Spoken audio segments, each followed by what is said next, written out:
Well, of course, this was a key sort of lightning rod issue, if you like. It was kind of where you stood on this issue was a good indicator of where you stood on the political spectrum more broadly. And of course, it was, in general, a popular war where there was a great deal of jingoism and patriotism. So it took a fair amount of political courage to oppose it. And, it was an imperial war. Lloyd George wasn't opposed to the empire as a whole.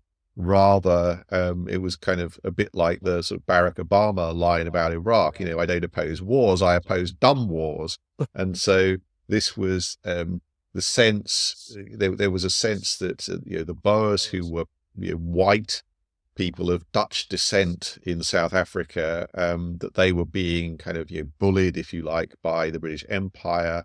They sort of fitted into the narrative, the liberal narrative of small nations and the rights of small nations, and the idea that their sort of resistance needed to be, sort of recognized or acknowledged. Of course, they were white supremacists, it should be mentioned, as of course were a lot of people in the British Empire as well. So again, it was a war between two really quite unappealing ideologies, if you like.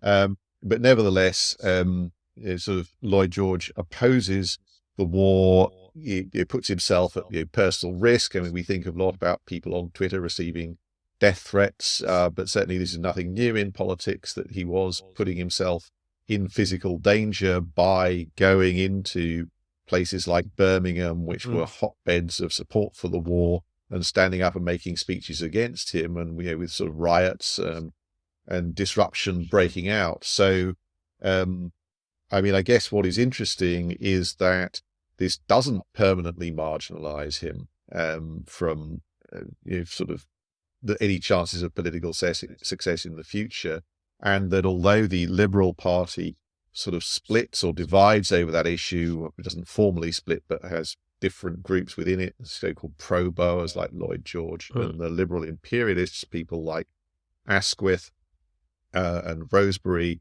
and people who sat in the middle like Henry Campbell Bannerman, the party's leader.